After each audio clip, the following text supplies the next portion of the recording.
show up by the time our two present speakers have completed their presentations. Welcome to the Woodrow Wilson Center. My name is Christian Osterman. I direct the Center's History and Public Policy program here, and we're very glad you can join us.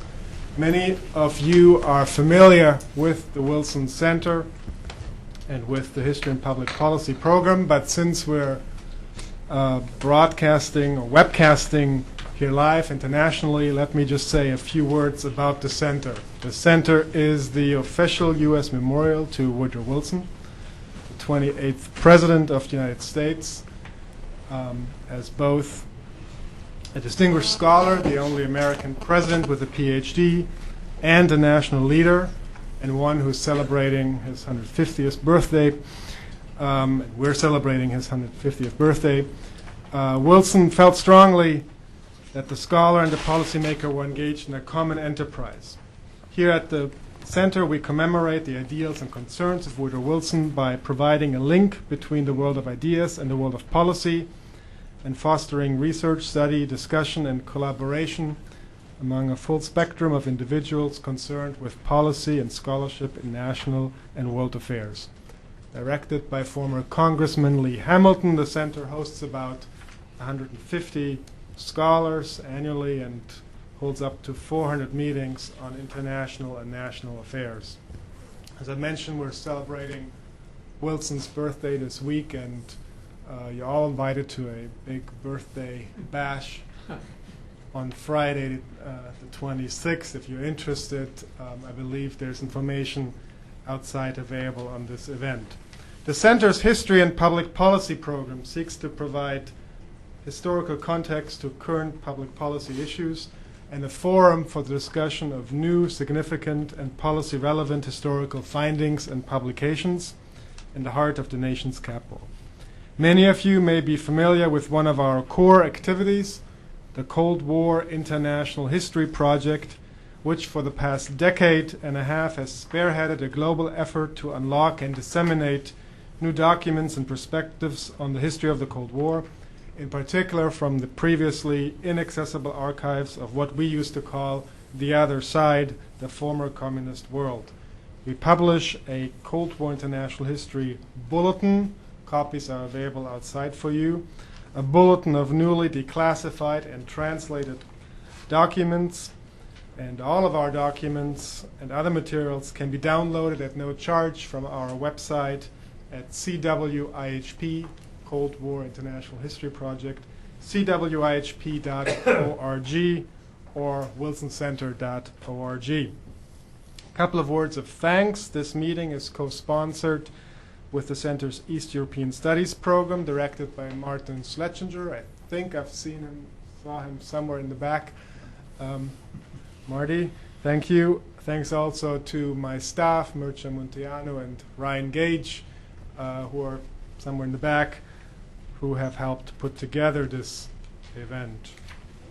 Now, for the last few months, we have been commemorating the events of 1956 in Poland and Hungary. Today, 50 years ago, Soviet armored units entered the Hungarian capital, setting the stage for the violent suppression of the Hungarian revolt. Several new books have recently been published, including Charles Gatti's new book, Failed Illusions, Moscow, Washington, Budapest, and the 1956 Hungarian Revolt, co-published by the Wilson Center Press and Stanford University Press. But let me also remind you of the massive document tome published by the National Security Archives' Malcolm Byrne, as well as a couple of co-editors. We've had a number of meetings on the events of 1956. Krzysztof Persak, a Polish scholar, spoke on the Polish October here just a couple of weeks ago. A few days later, I chaired an all-day meeting organized by the Cold War Museum on this subject, which included a number of veterans of the 1956 events. Internationally, a number of important meetings have taken place, one just in Warsaw and one that Malcolm Byrne just came back from in Budapest. While these books and events have shed new light on 1956, it was really the last anniversary, the 40th, in 1996, when important new evidence for the first time became available. Massive collections from the Russian and East European archives, and to some degree newly declassified materials from the US archives that showed the dramatic turn of events in Budapest and Moscow, as well as other Eastern European capitals, and demonstrated the hollowness of the US liberation rollback rhetoric that have, and these materials that have allowed for scholarly reassessment of the 1956 Hungarian uprising. Some of this evidence, such as the famous Mullen notes of the decisive Soviet Politburo meetings, were presented. Some of this evidence was presented in the bulletin that's available outside, and I encourage you to pick up a free copy. The most important issue that has remained controversial, unsettled to the extent that history can ever be settled, is the question of what role Western broadcasting stations, and in particular Radio Free Europe, RFE, played during the crucial days of October 1956, and actually in the lead-up to those events. It is on this question that new evidence has recently become available, and it is appropriately, this question is the one that we will focus here at this Cold War International History Project seminar today. My hope is that we will discuss both the history and the lessons that might be drawn for today. For this task, we have a panel of distinguished speakers here with us today. One of them, as mentioned, still missing. Our first speaker will be Dr. Ross Johnson, who will present a paper which is part of a longer study on the history of RFE and Radio Liberty. The study is based on the evidence now available from the RFE 1956 Hungarian broadcast texts and audio, and the RFE policy and administrative records, all deposited at the Hoover Archives, the Hoover Institution Archives, as well as on declassified State Department and German Foreign Office records and memoirs and interviews of participants, with participants. Ross Johnson is a senior scholar here at the Woodrow Wilson Center and a research fellow at the Hoover Institution at Stanford University. He's also a senior advisor to the president of RFE-RL and was formerly director of Radio Free Europe from 1988 to 1991, director of Radio Free Europe RL Research Institute from 91 to 95, and counselor to RFE Radio Liberty from 1996 to 2002. As a staff member of the RAND Corporation from 1969 to 1988, he conducted and managed policy research on Eastern Europe and the USSR.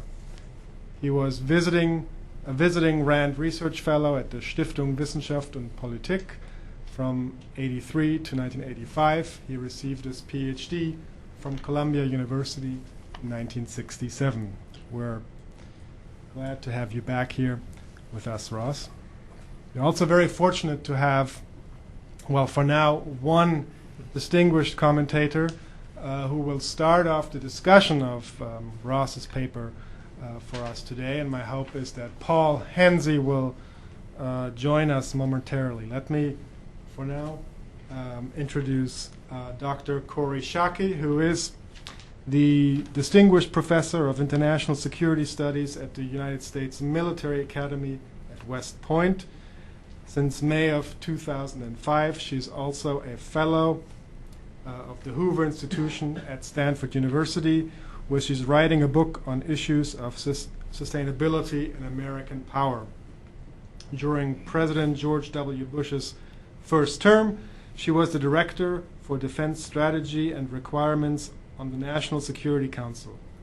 She was responsible for advising the President, White House Chief of Staff, and National Security Advisor on defense issues, including for the Secretary of Defense's annual review and for the President's annual meeting with the combatant commanders. also responsible for developing presidential policy initiatives and orchestrating interagency coordination for all long-term defense planning and coalition maintenance issues. It's a great pleasure to have you with us today, Corey. With that said, and with my introduction of Paul Henzy on hold for the moment, let me turn it over to Ross for his presentation. He'll be followed by Corey, and then I'd like to open it up very quickly to comments and questions from the audience. Ross. Christian, thank you very much. Thank you all for coming. It's, as we know, William Faulkner who wrote, "The past is not dead. In fact, it's not even past." And that is certainly true with the story of Radio Free Europe, 1956 Hungarian broadcasts. It seems that every 10th anniversary, and now especially on the 50th, the past becomes present. Journalists, scholars, Hungarian freedom fighters, of which I know we have several here, often ascribe great influence, and usually it's negative influence, at least in part, to these radio broadcasts of Radio Free Europe, which is remarkable if we stop to think about it. We're talking about radio broadcasts from an organization then 5 years old, involving a group of Hungarian emigres working in Munich and sending their messages by shortwave transmitter from Germany and Portugal into Hungary through heavy jamming. Remarkable that something like this could have such impact and notoriety. What's said today about these broadcasts?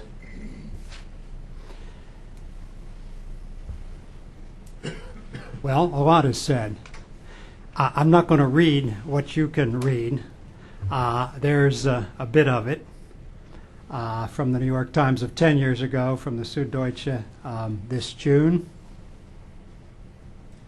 This is from Tony Judd's book, Post-War.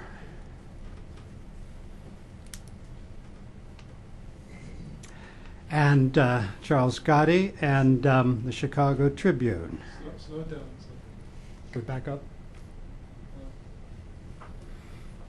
In case you couldn't finish that one.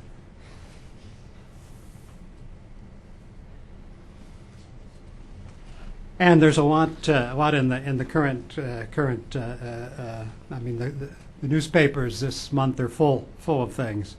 One example, the Sunday Telegram, is that in Massachusetts, from one of the participants in '56. Quote, Radio Free Europe urged the insurrection to continue, promising American help, unquote. There's all kinds of statements to that effect. This is part of these remarks are from a paper that's on the Cold War History Project website, a working paper, and it's material for a book I'm working on the history of RFE and RL, and I acknowledge the support of various institutions in that regard, especially the Woodrow Wilson Center and Christian's Cold War International History project and program, the Hoover Institution, RFE RL, and the Center for the Study of Intelligence, all helpful in various ways. And of course, as Christian has said, you need to understand, I've spent a good bit of my career with RFE RL. I'm still connected in a consultancy with that organization. I may have gotten some insights along the way because I was there at the time of the Soviet occupation of Czechoslovakia. And as RFE director, I did have to deal with the violence in Romania in 1989 and 1990. But I may also have some biases that go with that experience. Christian has indicated that this is a subject on which we now really do have the source materials and the various kinds he's indicated. Most importantly, we have the authentic audio record of what was broadcast. It's a unique case. It's the only 2-week period in the whole history of RFE and RL up to 1995 that we have preserved through a fortunate variety of circumstances. The authentic, comprehensive record undoctored. There's a chain of custody. You can prove that it's the original of what was actually on the air. So if there's any question that remains after today as to what RFE said or didn't say between October 19th and the early hours of November 14th, go look, go listen. It's all there, the authentic audio record. And one other source that we have that Christian didn't include in his list, where we do have surveys of media use conducted among the Hungarian refugees in Austria in late 1956. So, you know, in terms of historical sources, it would be hard to get more or to expect more. That actually is that's one of 60 tapes. This authentic record I'm talking about, preserved in the German Federal Archives in Koblenz, and RFE-RL organized a project to copy off that archaic media this sound, which is available at the Hoover Institution and at a couple of institutions in Budapest. I think you are all familiar to some extent with the background of Radio Free Europe. I mean, what was it? A broadcasting operation to Eastern Europe, organized by the United States at the end of the 40s, secretly funded by the U.S. government from the intelligence budget through the CIA in the early years up until 1971.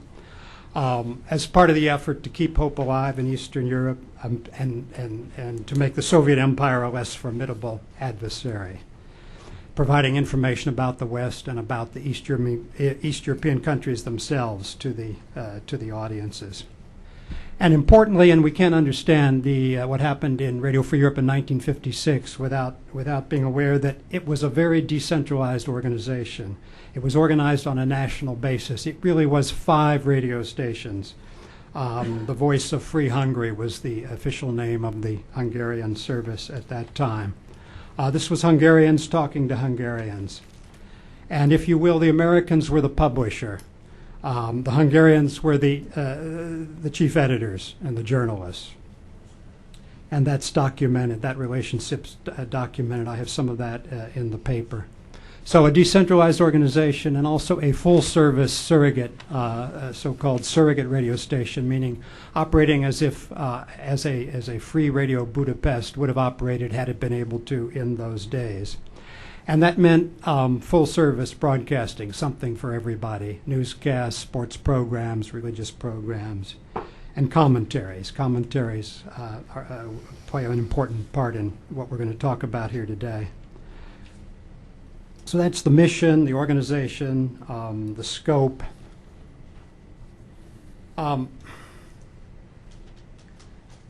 What was on Radio Free Europe prior to October 23rd, 1956? And it's sometimes thought or said that 56 was the turning point in RFE and RL policy. And before that it was liberation. After that it was liberalization. I don't think these terms are fully accurate. I think a more useful term is gradualism. And I think we date that as a tactic. The strategy was to promote freedom beyond the communist system, so as a tactic. And I date that back to 1953, not 56. Those involved at that time drew conclusions from the failure of the East German uprising and some of the related revolts around Eastern Europe. And this approach, I think, is very clear from the RFE policy documents. Here is Special Guidance Number 27, July 9th, 1956. It's talking about gradual in-system change and not worrying about labels. National communism, fine. Judge it by the results.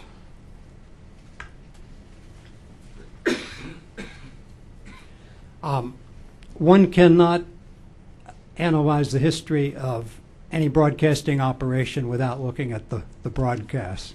Internal discussions and papers are fine. There's a product. The product is what's on the air. I've gone back, and the other caveat and full disclosure is that I'm not a Hungarian speaker. So I've had to rely on translations and help from Hungarian speakers. And I acknowledge particularly a great debt to a colleague at Hoover, Margaret Grigory, who's helped importantly in this work. I've gone back and looked at sampled the programs in the summer and fall of 1956. And I think they're dispassionate discussions of gradual reform. They're examples in the paper. There were I repeat, no broadcasts prior to the outbreak of the revolution calling for insurrection, calling for violent confrontation of the communist authorities, or even advocating some kind of maximalist, anti-communist, anti-Soviet platform. It just isn't there.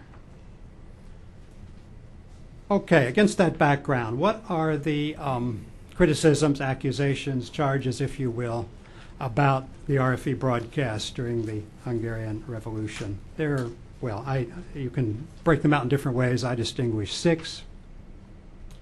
RFE incited the Hungarian Revolution. I've just basically discussed that, and I won't come back to it. RFE both urged Hungarians to fight the Soviet army and promised the insurgents Western assistance that was never in prospect, raising false hopes among Hungarians, encouraging them to continue the uprising, and, so goes the criticism, contributing to a bloodbath when the Soviet Union cracked down. The third, that the broadcasts were a significant factor in the Soviet decision to crush the revolution. I'm not going to spend any time on that because I just don't think there's any evidence to support that. Fourth, and this gets into more complicated territory, RFE undermined, so goes the criticism, RFE undermined through both personal invective and amplification of radical indigenous political demands the position of Imre Nagy, the reform communist leader who became Prime Minister Premier on October 24th. RFE thus, so continues the criticism, weakened the only Hungarian politician who might have consolidated a government cohesive and popular enough to enforce the policy limitations sufficient for the Kremlin to tolerate a less repressive but still communist Nazism. A lot of conditionalities there, but that I think is a fair description of the line of criticism. Fifth, the broadcasts were highly emotional, so goes the criticism, included tactical advice, were just not good journalism. And 6, and actually you can cast it 2 ways, RFE was out of control, meaning it wasn't responsive to U.S. policy, or alternatively, it was very much in control, and what it was doing was implementing a line that came out of Washington.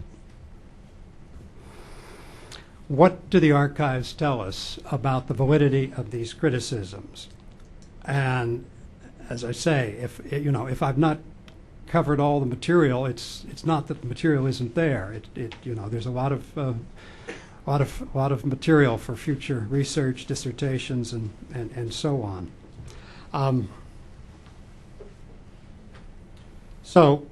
As I said, I'll skip over 1 and 5, I suppose. Did RFE Hungarian broadcast urge Hungarians to fight the Soviet army? Now, the thrust of all the commentary was certainly affiliation with, solidarity with the revolution. You're not going to find and we're talking about the commentaries, not the newscasts, not the bureau reports. We're talking about the commentaries. You're not going to find any commentary criticizing the revolution. It's all solidarity with the revolution. At different. These are summaries, not obviously exact quotations in translation. I do have quotations in translation in the paper. Such impassioned admiration for the revolution certainly identified Radio Free Europe closely, we can say too closely, with the revolution, and in that sense could easily have been interpreted by the listeners as encouraging resistance. So I'll come back to that. And there also, after November 4th, there were some appeals to the Soviet army to desist. We might just listen to a few seconds of one here.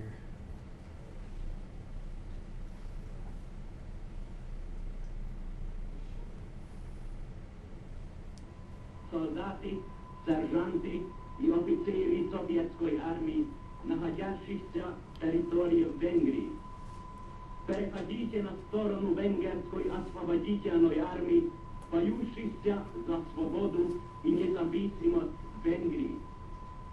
Следуйте поступки ваших товарищей, которые совместно борются за свободу и независимость. Эта борьба ведется также за вашу свободу. It goes on in Hungarian.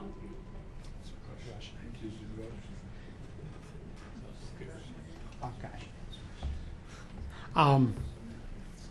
That, by the way, is from a DVD, an excellent DVD prepared by the National Széchenyi Library's audiovisual section, headed by Gabor Hanak in Budapest, supported by the Hungarian Ministry of Education, with copies for Hungarian school classes.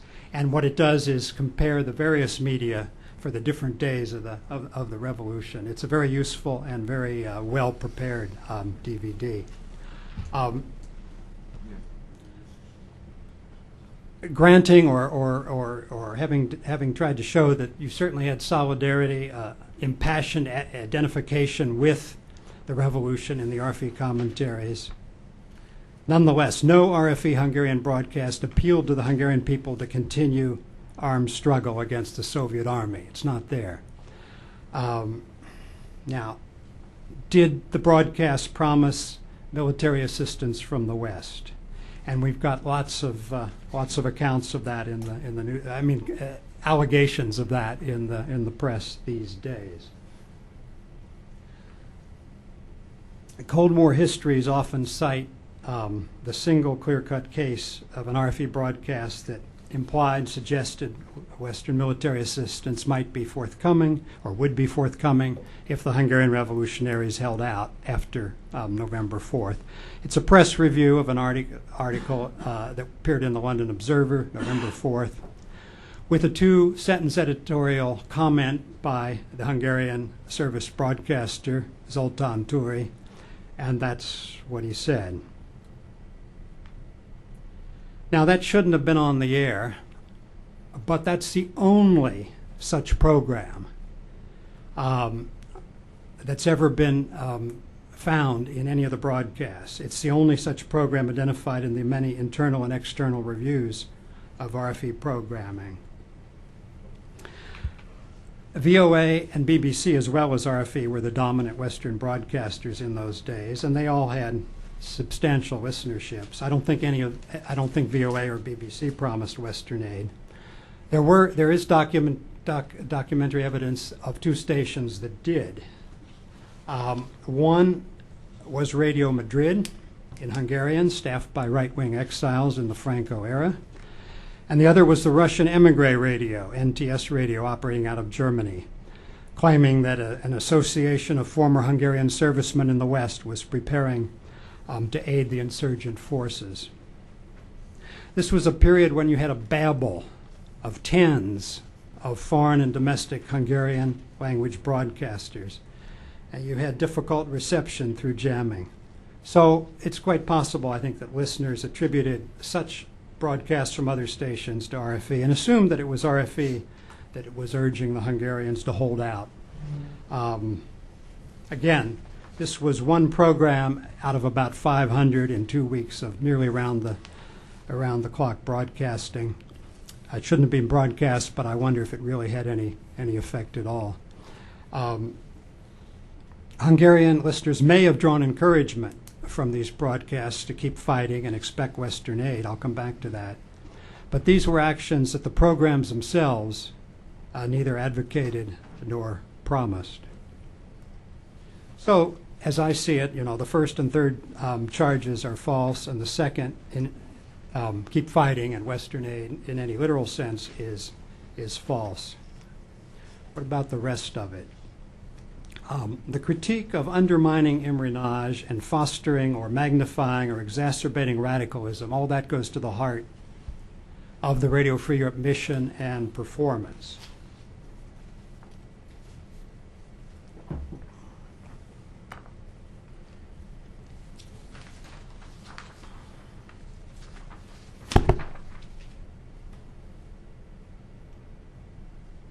The RFE analyses, the internal analyses, and the policy guidelines for the treatment of embryonage embodied skepticism about and generally directed a kind of general wait-and-see attitude toward nage, just as they did with respect to the Polish reform leader Władysław Gomulka.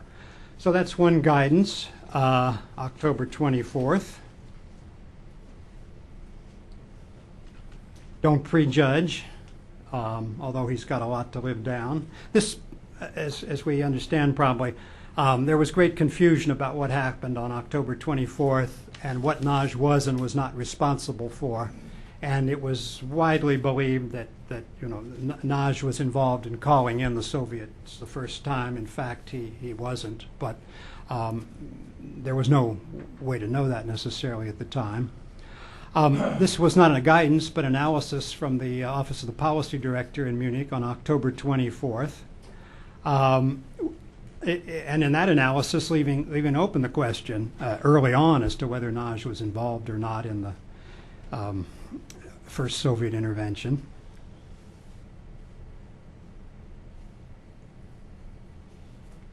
And one more on October 28th. It's basically saying it's up to the Hungarians to decide about embryonage, meaning the Hungarians in Hungary. So that's not unreasonable probably in the circumstances of the time. The Radio Free Europe Hungarian commentaries, by and large, did not observe these guidelines. There would have been a place for sober analysis of nage's past record, his sources of support at the time, the choices ahead for him. Instead, many of the RFE Hungarian commentaries were blanket condemnations, some of them in personal, emotional, vituperative tones. And the Hungarian speakers would say that, the tone is worse than the content, sneering, this kind of thing.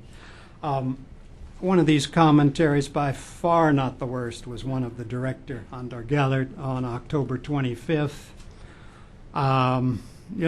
Communist in bone and flesh, doesn't care what history has to say.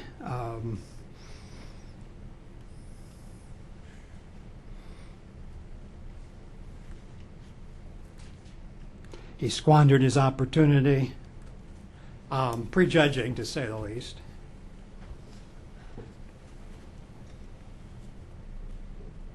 Now, this issue of how nage was treated is linked with the treatment of the discussions and demands by the Hungarian revolutionaries, insurgents, freedom fighters.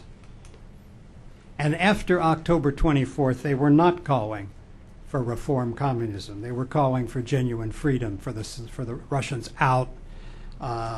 This was not a limiting or a self-limiting revolution. That probably indicates my prejudice. I don't think it could have been self-limiting. But certainly the demands coming out of the various groups around Hungary were radical. RFE could hardly ignore those demands. It shouldn't have been in business if it was going to ignore that kind of legitimate discussion inside Hungary.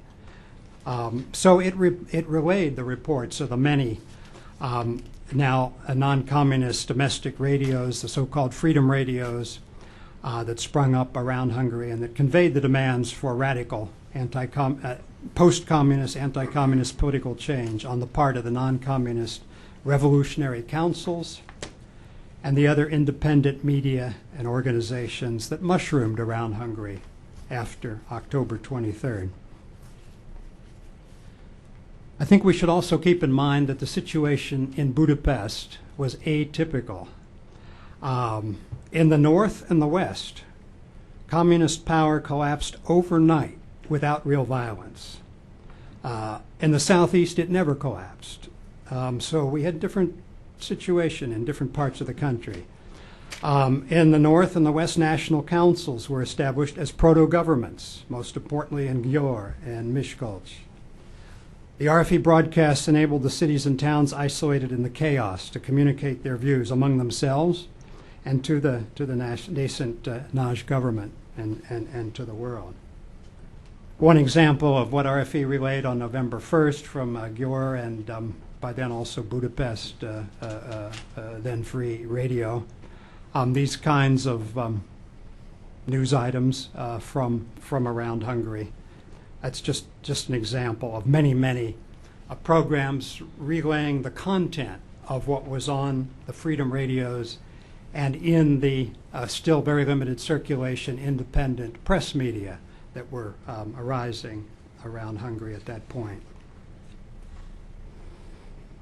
The sampling I've done of those programs, I think they were all very responsibly done, and you don't find the emotionalism that we find, for example, in those commentaries about Imre Nagy.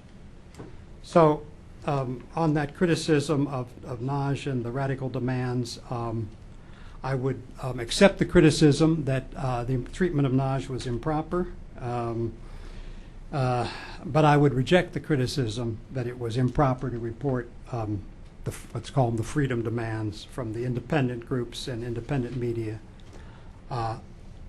around Hungary. Given the nature and pace of the revolution, it's difficult for me to imagine that an opposite approach by RFE on either count, let's say supporting Nagy, or let's say not carrying these voices for system change around Hungary, it's hard for me to believe that would have made any difference in the outcome. But in any case, that was not RFE's job. It was not RFE's job to promote Nagy, and it was not RFE's job to downplay legitimate discussions and demands going on around Hungary. Was there bad journalism? Yes, there was. A careful December 1956 internal RFE policy review, the so-called Griffith Report, perhaps it's more accurately called the Henzy Report, found many good programs. 171 of 308 programs were rated excellent or good, but the remainder mediocre or worse. The top of the hour newscast didn't fall into this review, and I've sampled some of them, and they all look pretty good to me. This was one today, 50 years ago, the news in Budapest, and the tone is good. I mean, transposing to later circumstances, I could have been happy with a newscast like that in 1989. Nothing wrong with it, very good actually. So reporting accurately and pretty comprehensively what's going on in Budapest, and reactions abroad. All quite, accurate and dispassionate. The problem was not with the newscast or the correspondent reports. It was with the political commentaries, which all too often failed to meet minimum journalistic standards. They were too emotional, too much preaching, unsubstantiated opinion, condescension, and occasionally tactical advice. And these are the programs that were graded in the Griffith and Henzy report. These got the D's and the F's. There were a couple programs, four in fact, that egregiously disregarded policy guidelines by offering tactical military advice, and the one on Western assistance. And we can't have this discussion without showing the famous Molotov cocktail program. How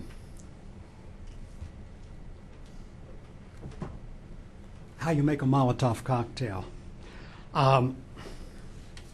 This is cited sometimes in the literature as illustrative. It was not illustrative. It was atypical.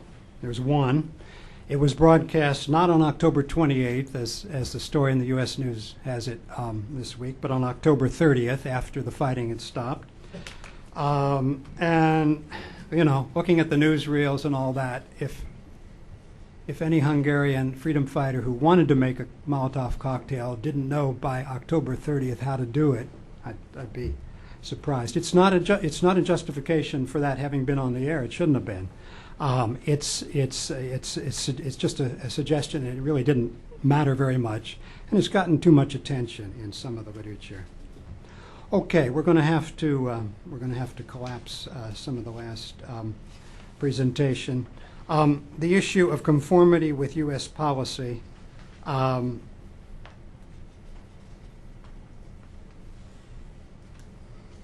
What departed from the RFE guidelines and from, I think, the U.S. policy was the treatment of Imre Nagy. And I think you can document that from the discussions in the foreign relations of the U.S. series that have been declassified, and the internal RFE materials. And I think what this indicated was a breakdown of control within Radio Free Europe. Sort of skeptical agnosticism in Washington, skeptical agnosticism in the internal guidelines, and blanket condemnation of Nagy in too many of the RFE Hungarian commentaries. Why? I think the chain of command broke down. Discipline was not enforced. That was concluded very quickly in the internal RFE reviews after 1956. And we could talk about the reasons for that, but the Hungarian, too much of the Hungarian service at that point was out of control. So, 3 points briefly, and then I think we need to have a chance for others to talk.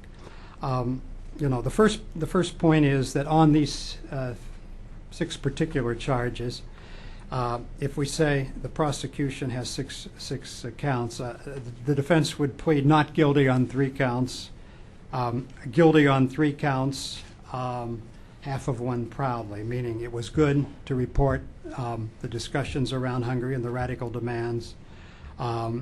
It was bad that there was some irresponsible journalism, and certainly a part of the Hungarian broadcasting service should not have been out of control. I'm skipping here things that okay.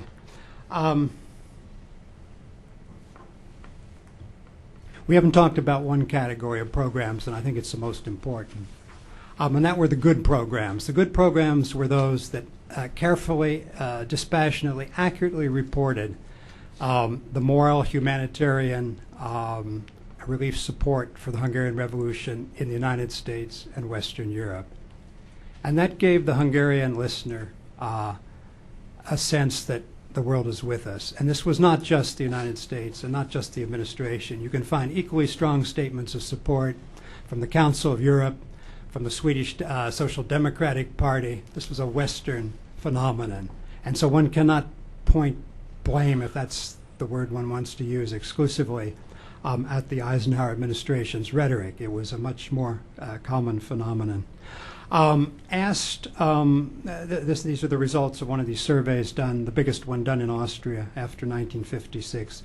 As we see, RFE had the most listeners, but hardly, it was hardly the only listened to radio station. And then when listeners, refugees, were asked why they thought the West was going to assist them, you get some of those reasons. I think you have to group, to some extent, the first and second together. So you get, 35% thinking that from RFE, from Western broadcasts, however you sort that out, they got the impression or the firm belief that Western assistance was on the way. Why was that? As I've suggested, it's not because there were specific promises of Western aid. There weren't, with that one minor exception. It wasn't because there were appeals, keep fighting, whatever happens, keep fighting. It was rather because the solidarity of the Western world was conveyed to Hungarians who wanted to believe it. It's not a criticism. I would have wanted to believe it too. And coupled in that context with the emotional commentaries of Hungarian broadcasters. So hearing these reports of solidarity around the world and relief supplies being collected, blood drives in Helsinki and Munich and every place else, and then the emotional commentaries, the Hungarian listener could logically have concluded that the West and the United States supported the revolution, which was obviously true, and also concluded that the United States and the West would not let it fail. which was of course false indeed. I think I'm going to stop there. There are some lessons drawn from this at Radio Free Europe and by others afterwards, but perhaps there'll be an opportunity in the course of the discussion for me to list those. Let me stop there. Thank you, Ross. Let me go right away to our first commentator, Paul Henzy, who we're glad has arrived. Paul Henzy served for, just give you a brief biographical background by way of introduction, served for 3 years in the U.S. Army in Europe during World War II, received his A.B. from St. Olaf College in 1948 and a master's from Harvard in 1950, where he completed the regional program on the Soviet Union, specializing in history, economics, and politics.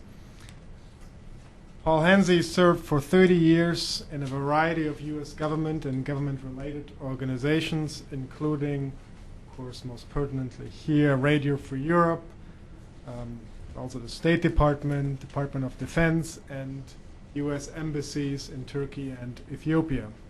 His government service culminated in 4 years as senior staff officer of the National Security Council under Zbigniew Brzezinski from 1977 to 1980. He then became a fellow at the Woodrow Wilson Center, and from 1982 to 2002 was a resident consultant in the Washington office of RAND.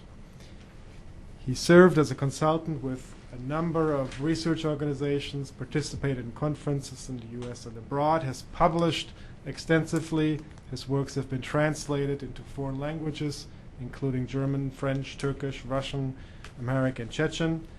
He has worked closely in recent years with the National Endowment for Democracy and U.S. Institute of Peace. He has served as an advisor to the governments of Turkey, Ethiopia, Georgia, and Uzbekistan. It's wonderful to have you be here back at the center, Paul, and give us a veteran and eyewitness perspective for about 10 minutes on the subject matter that Ross discussed here. And then we'll go to Corey with commentary that relates the 56 events to more recent issues. Paul. Thank you, Christian. I would like to start out by trying to put this whole question in perspective. Let's for a moment assume that the events in Hungary in October 1956 led to a new status for Hungary, comparable to the status of Austria, a neutralized Hungary, independent in the sense that it was managing its own internal affairs. Let's assume that the Soviet Union had recognized that the Hungarian Revolution represented a problem that it could not cope with in Eastern Europe. Improbable as that is, and of course it didn't happen. But if that had happened, my guess is that Radio Free Europe would be praised for having caused the Hungarian Revolution, instead of condemned and denounced as it has been ever since.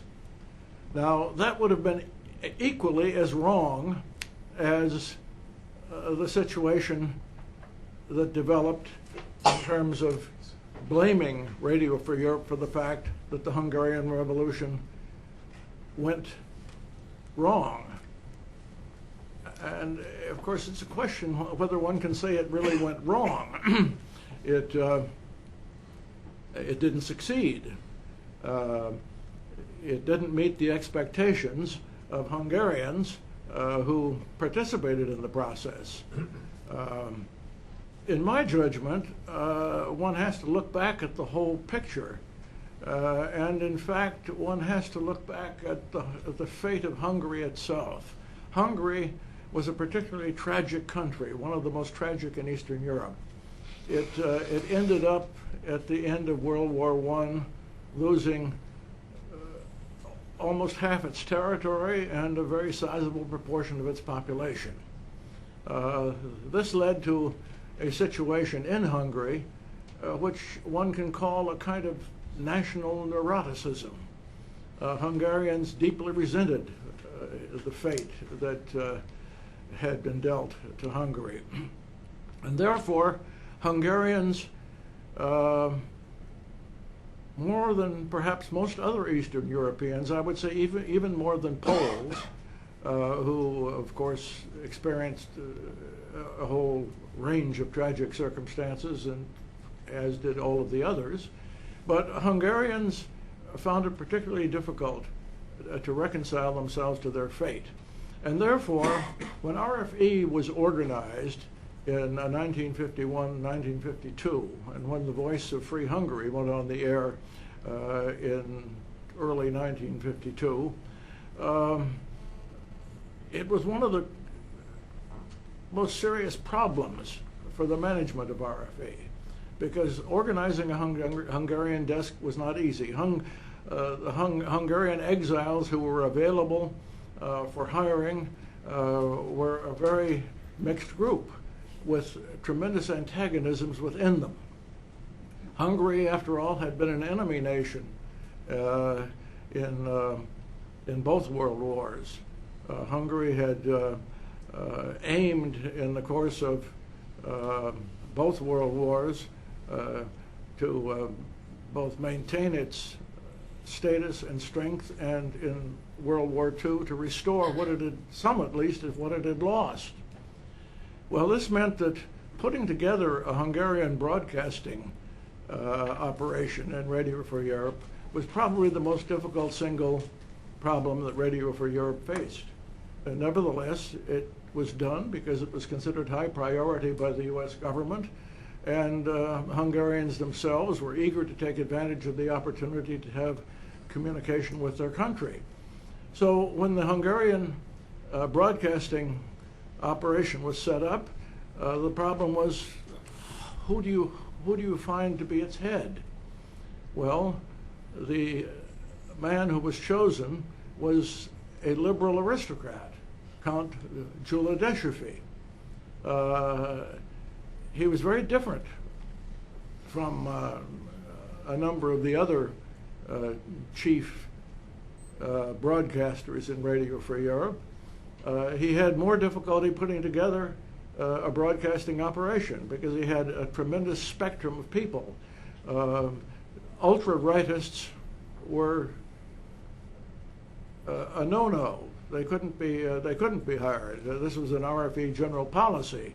People who were tarred with having associations with the Nazi regime or the other fascist regimes could not be hired. Therefore, the Hungarian broadcasting desk had to consist of people who were considered politically relatively pure from a Western and American and allied European point of view.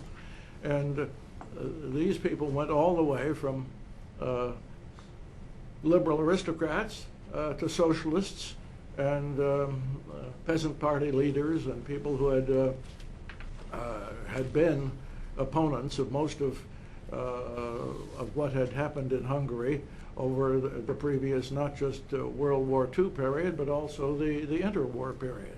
This meant that the Hungarian broadcasting desk was much less of a team than, say, the Polish desk, which has always been regarded as the model of an ideal broadcasting organization.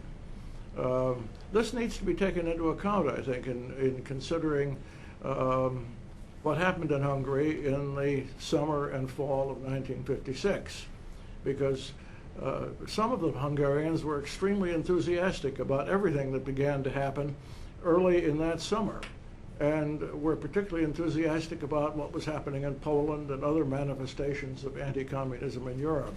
But anti-communism in Hungary was particularly deep, and it accounted for what Ross has very skillfully analyzed as a situation in Hungary where there was very little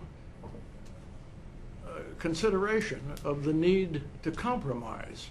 Hungarians were not easy to persuade that compromises with communism, compromises with the Soviets were a good idea.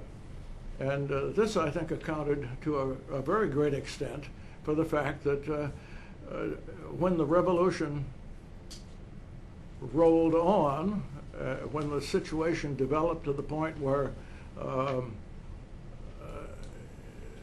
the situation was really out of control, it was very, very difficult for Hungarians to join together and observe moderation. I'm astonished, in fact, that there was as much moderation as there was. And looking back over the situation, I think it's quite clear that the mechanisms that existed for exercising a degree of control worked quite effectively. Hungarians were persuaded that it was unwise to encourage the situation simply to go on and on and on and reach a point where it could not be controlled. But meanwhile, what was going on in Hungary was terribly important, was far more important than what was going on in the Hungarian Broadcasting Service in Munich. It was policy approved by the U.S. government that RFE would monitor, record, and rebroadcast what the freedom stations were saying. And of course, as things developed in the final period of October, the freedom stations became more and more enthusiastic. And the point that Ross has made about the fact that some parts of Hungary clearly fell totally out of control of Budapest is a major factor.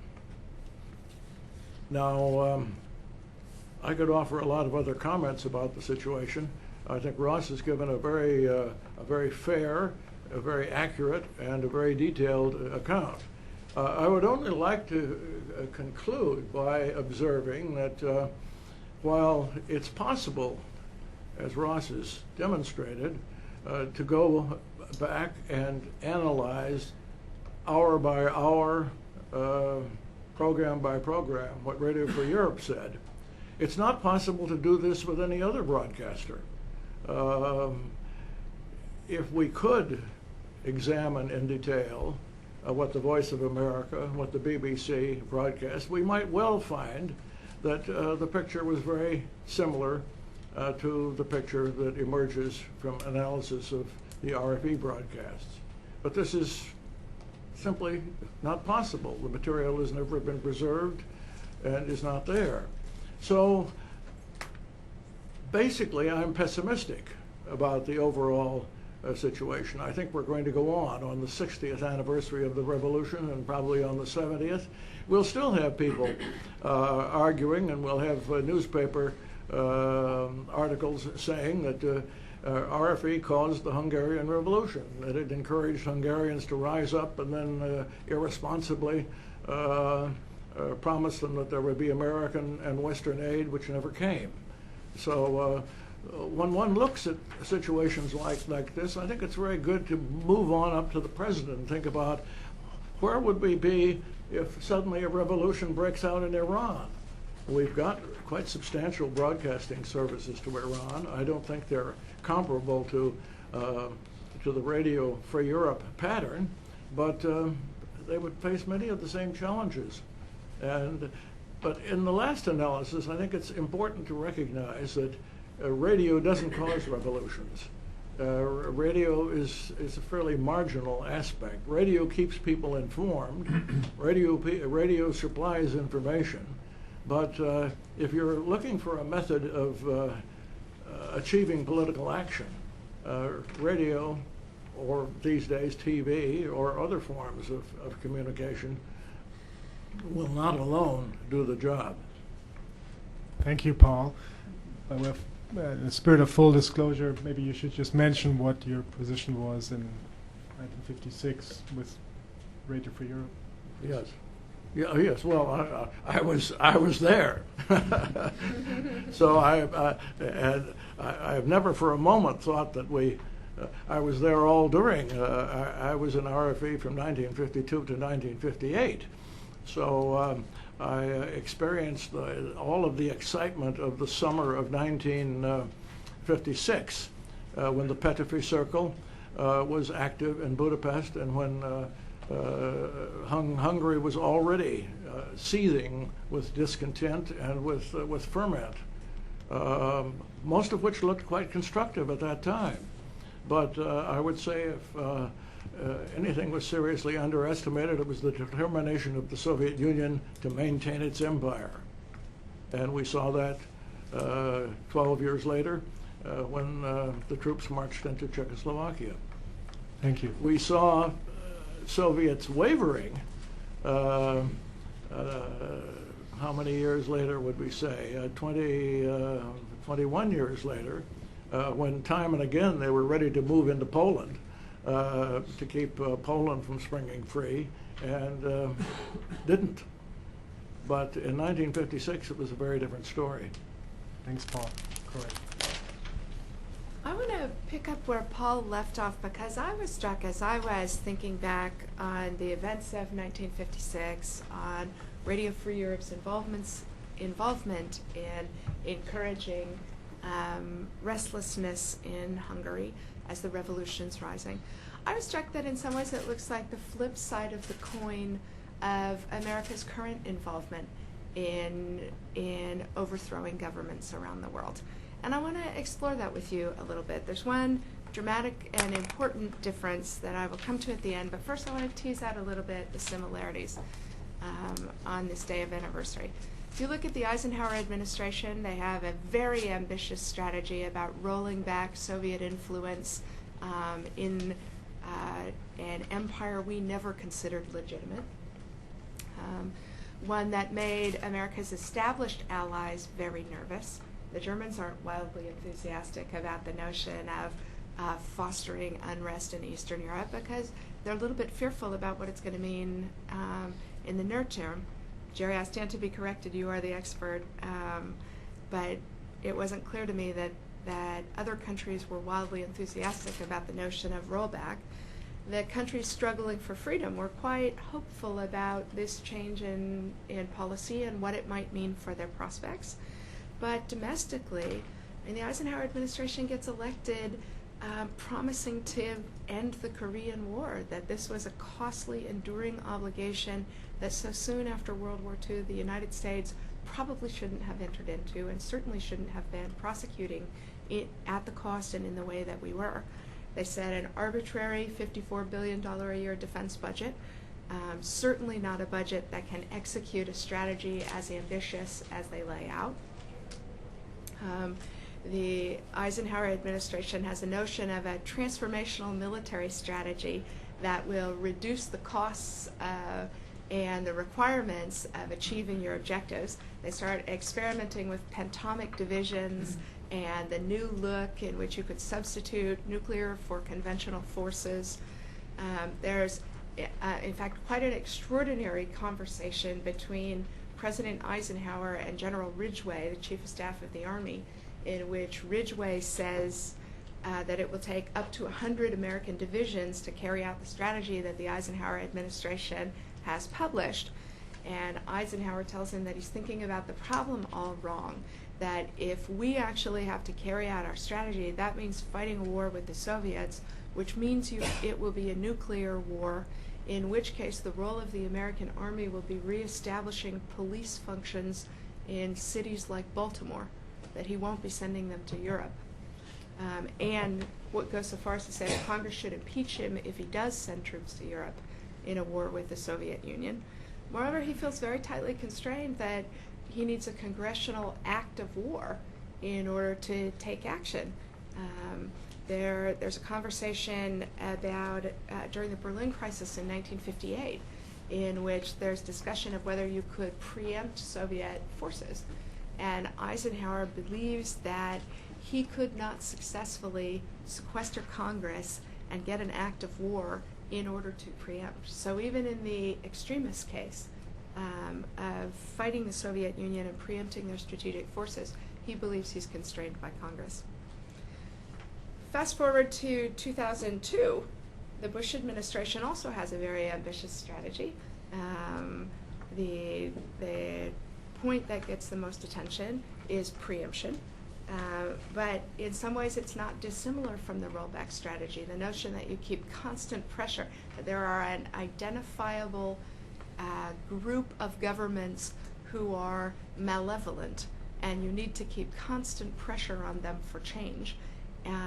And in some circumstances where you feel threats are gathering, preemption is justified.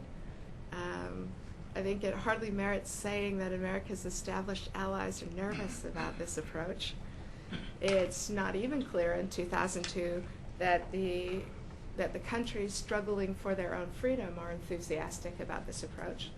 And I doubt if you'd taken a poll on the streets of Iran, they thought this was going to accelerate the prospects for broadening freedoms inside Iran.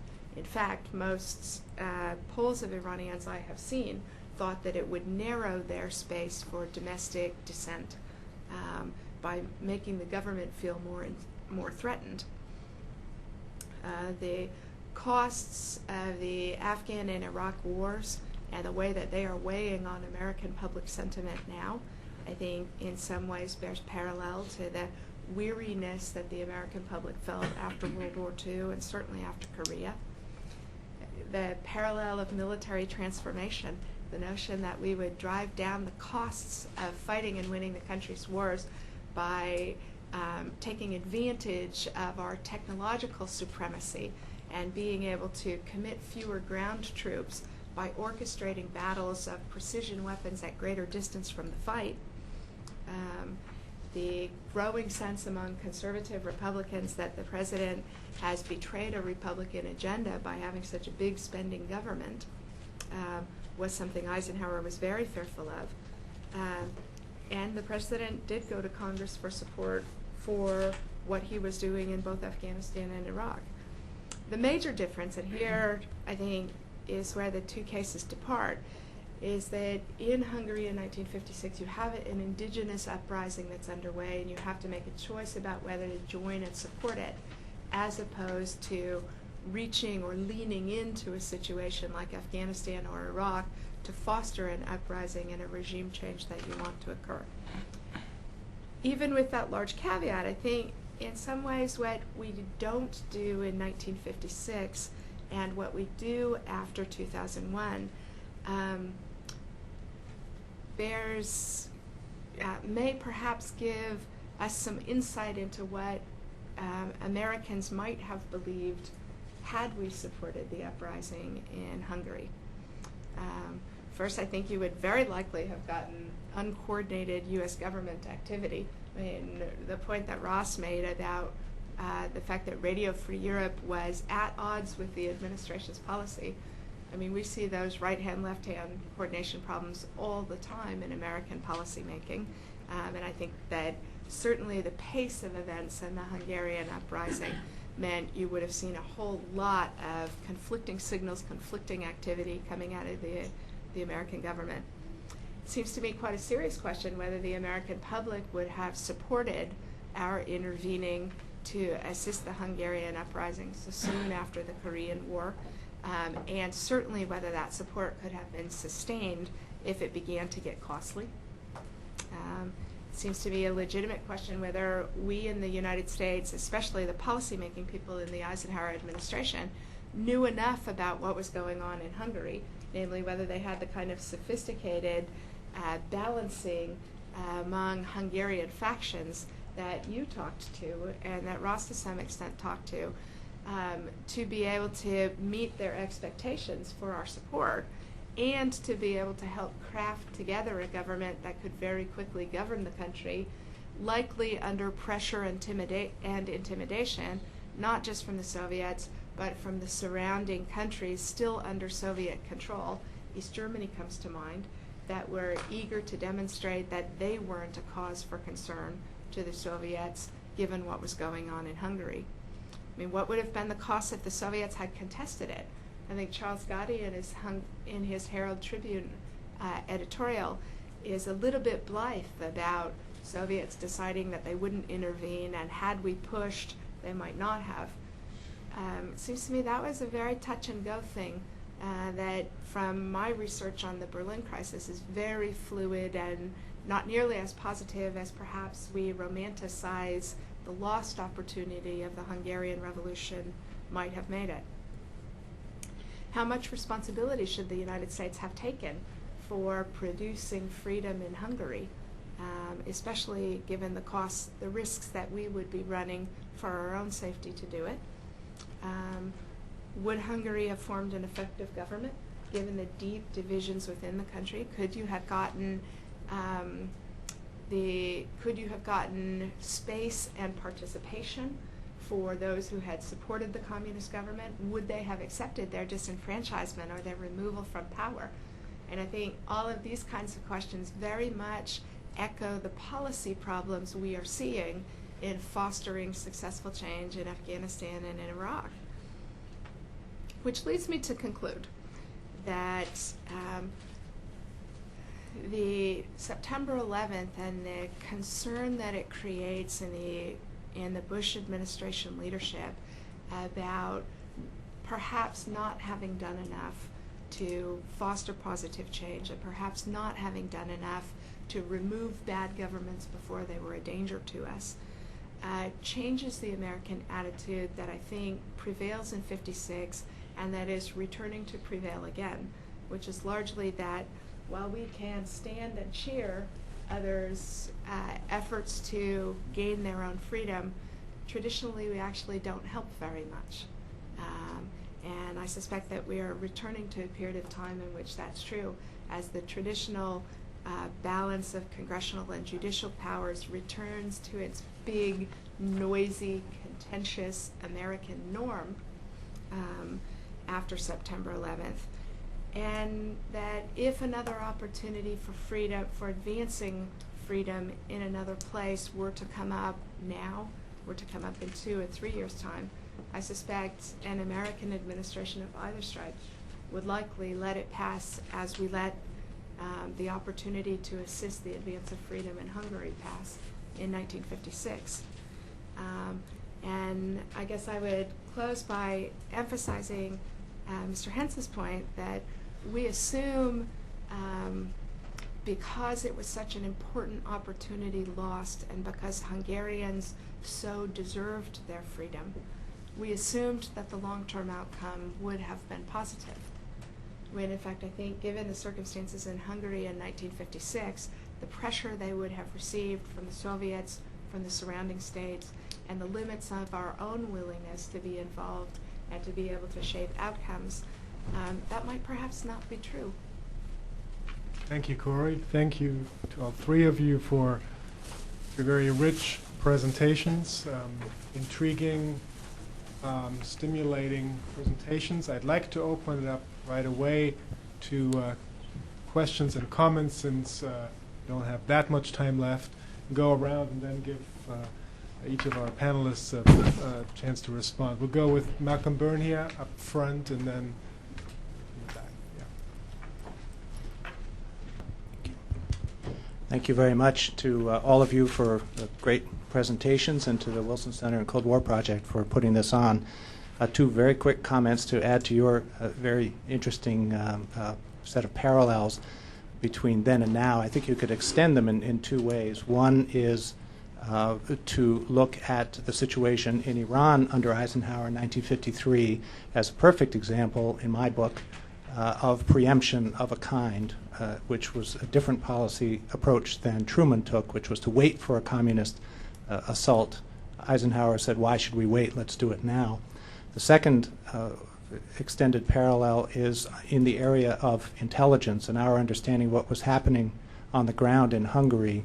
A couple of very recently released, although heavily redacted, CIA clandestine services histories on Hungary 56 make it clear that CIA had, count them, 1 agent in Hungary on the ground who spoke Hungarian at the time. They did not have a dedicated operation section for Hungary until December 57, So there's a lot of grounds for seeing some problems in the intelligence area. A quick question to Ross. Your paper is all about questioning criticisms of RFE in terms of their alleged role in sparking or encouraging the revolt. Often, I think you'll agree, you find that analysts extend that criticism to Eisenhower and his administration. It's one thing, I think, to point to the role of public rhetoric, particularly during the campaign of '52 and afterwards.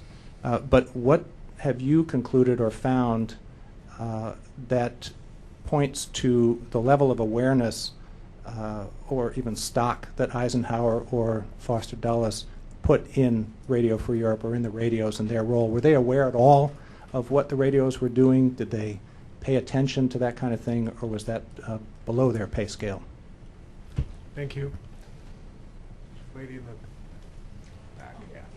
If you could please identify yourself. Yes, Panelist with Radio Free Europe, Radio Liberty. And my question to Ross and to Paul would be, could you give us more detail of how large the Hungarian service was? How many hours a day did they broadcast? And were they allowed to do what we now today call surge broadcasting? RFE-RL was allowed by the administration extra hours on the air during the Kosovo War, for instance. So more detail about how the services function. Thank you. Thank you. Any other questions? Gentleman up here. Take a couple more and then we'll go to our panelists.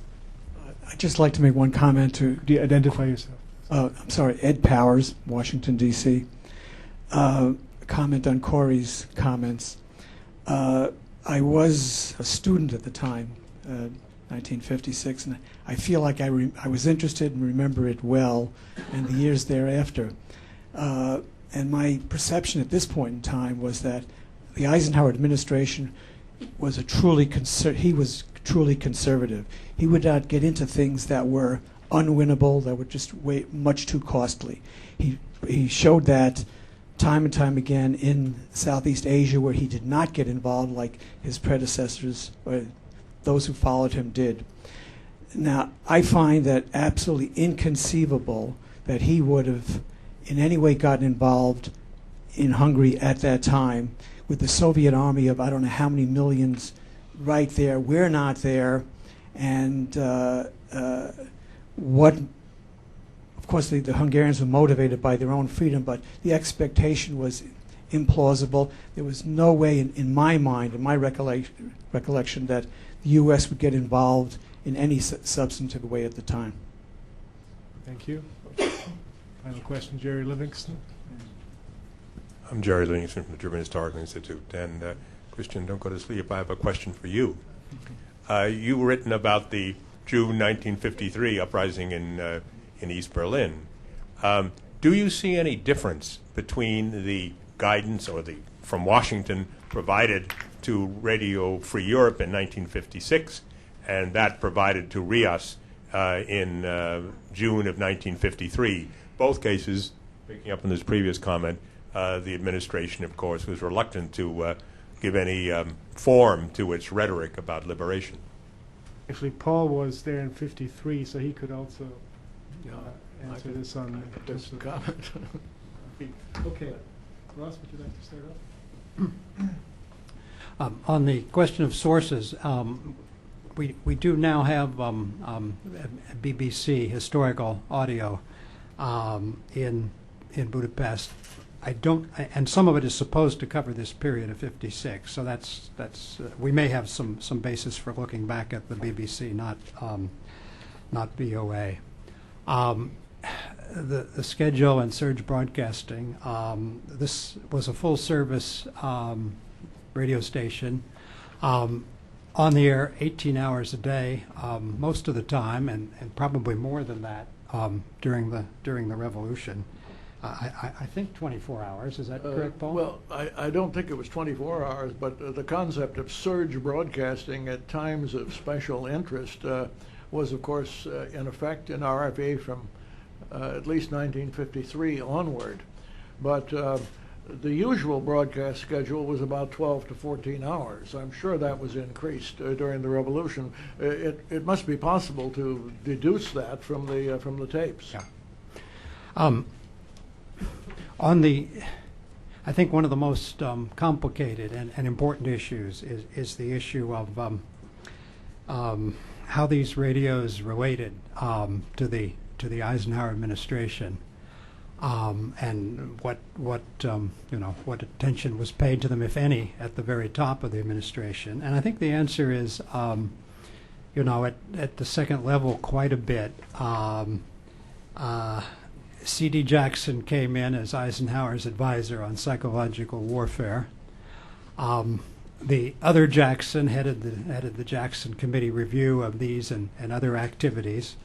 Some of that is published, not all of it is published. I'm trying to get some more of it out. Hopefully we will. I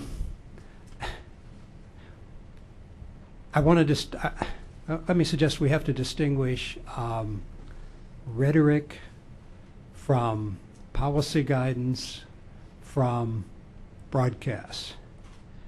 And I find in the RFE history, it's the reason I made the point about gradualism after '53, after June '53 and the GDR uprising being suppressed. I find in the RFE history, RFE managers confronted by rhetoric and suggestions to do more, be tougher from the administration, sort of step back and say, do you know what you're talking about, or do you realize what you're saying? And I find, for example, you have an earlier RFE internal guidance saying explicitly, we cannot put on the air all the American election campaign rhetoric because it will be misinterpreted in Eastern Europe as excessive support. So you've got a sense of realism and responsibility there. What's missing? And so we can't really answer this question till somebody goes back, and we don't have the audio, but we do at least have the scripts, the broadcast text, until somebody goes back and looks, systematically at what was really on the air, let's say in the Hungarian service or the Polish service in let's say in 1953 and 1954. One hypothesis is that we were just making ourselves feel good in America, and it had no effect at all in Eastern Europe. That's a hypothesis. I don't necessarily accept that, but it's possible. So anyway, one ought to go back and look very carefully at this record. People have looked at the Eisenhower administration policy documents to the extent they're available. There's been a bit of a look at the internal RFE guidances. There's been no look at what was actually on the air. The only final point here is that my paper and this discussion, it's a very Hungarocentric discussion, right? RFE broadcast to 5 countries. To the extent liberation rhetoric it was on the air and not just in the internal discussions, it would have been on the air to 5 countries. Did it have a particular effect in Hungary, and if so, why? I think those are open questions. Can I add a few comments to what you've said, Ross? I joined RFE right at the end of the 1952 presidential campaign. Most of us in the radio at that time were very skeptical about the talk of rollback and liberation. We considered it unrealistic, and the radio was very careful. The radio at that stage, which was still in a very early stage, was nevertheless very careful not to over-dramatize what was being said in the American political campaign. It's important, I think, however, to keep this in mind. I doubt personally if President Eisenhower was ever very excited about rollback or liberation, but it was part of a political campaign. And we see right at the present time how things can get distorted in an American election campaign. You get a complete, you get kind of a frenzy, and you get an incapacity on the part of a great many people to see things in perspective or very objectively. The real awakening on this whole issue, as far as many of the East Europeans in RFE were concerned, were the events of 1953 in Poland, in East Berlin above all, in Czechoslovakia, and in every one, in Hungary itself, of course, in every one of the East European countries, there were manifestations in 1953 of quite substantial anti-communist feeling and desire for greater freedom. There was very little that anybody could do about this, and there was certainly very little that the United States government did about this. Now, when you talk about the role of the U.S. government, I think it's important to consider the fact, however, that Radio Free Europe, in its early stages, was obviously American government funded, but it was ostensibly funded by the Crusade for Freedom, which was a national campaign carried out each year, blessed in the White House regularly all through the 50s. And so this gave everybody the impression, the listeners, interested parties, European allies, the impression that the U.S. government was very much behind the broadcasting efforts of Radio Free Europe and eventually Radio Liberty, though Radio Liberty was not included in the same category during the 50s. So I don't find it surprising that East European audiences who were hoping for just about anything to improve their status assumed that it might well be possible for support to come from the outside. Maybe 2 quick points. First, your intelligence parallel is fantastic. I wish I'd been a good enough historian to pick that one out. That's terrific. On your question about Eisenhower, I agree with you. I can't imagine him sending troops in to support the uprising in Hungary. He is quite conservative about the use of American military force, and certainly where he thought the Soviet Union's central interests were engaged. But I do think there's a conflicting tension that I give more weight to, I think, than you do, and it has to do with decolonization. The Mossadegh coup in Iran, lots of CIA activity that he's enthusiastic about. Again, I can't see him letting the Bay of Pigs go forward, and yet all the training and planning goes on in the Eisenhower administration.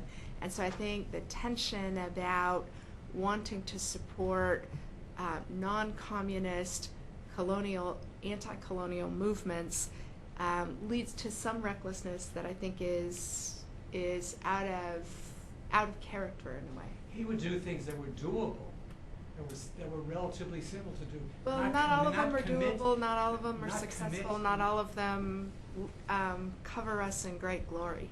I didn't say that, but they were doable, not vast resources into unwinnable situations.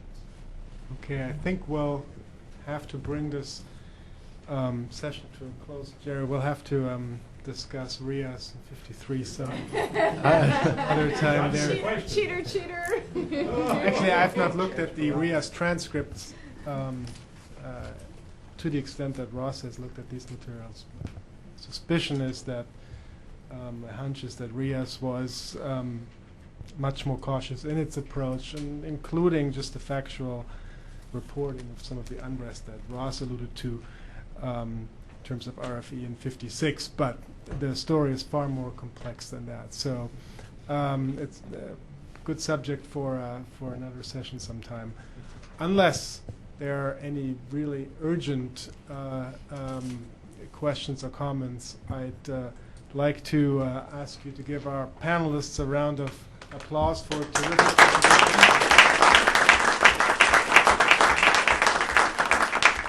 Thank you all for joining us this afternoon.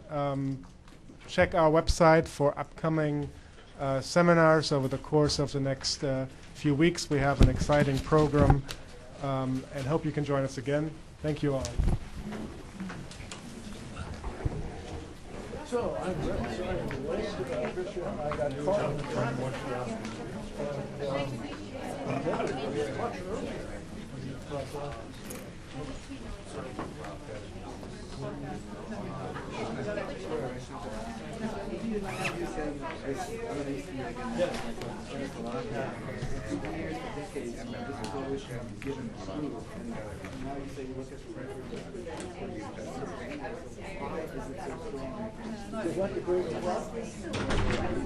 Oh, well, I meant to mention that the Suez Crisis came right on top of all the rest of this, and that clearly preoccupied the U.S. government. I don't think there would have been intervention in Hungary. The most important thing that was going on at the end of October, the Suez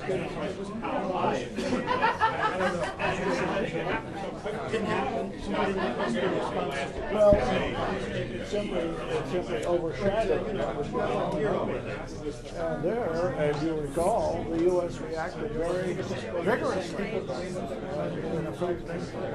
told the British, French, and Israelis to pull it. And I meant to mention that. It just wasn't time because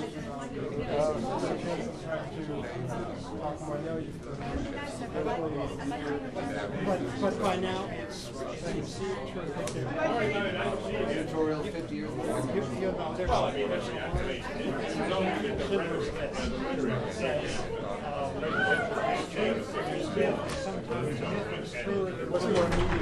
So now,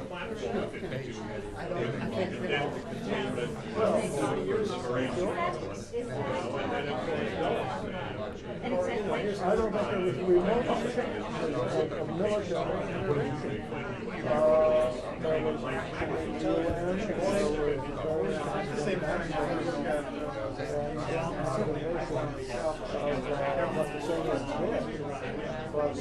nobody was prepared to take a decision.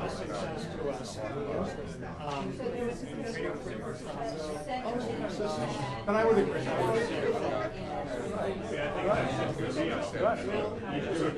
That was the first example. and then you say, well, people told us.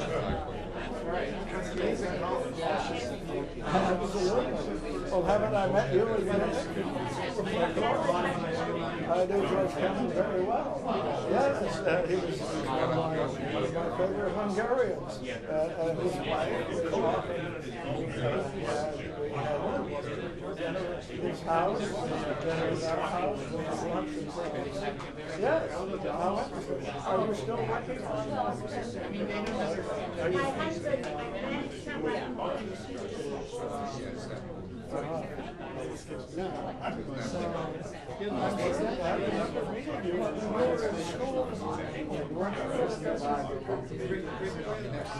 They didn't get any directive from Bond or from Washington. That's what I remember reading. Oh, yes.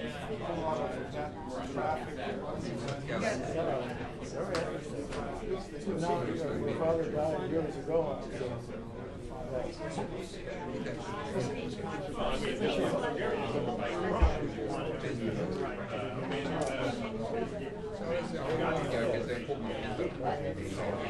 Well, thanks for introducing yourself.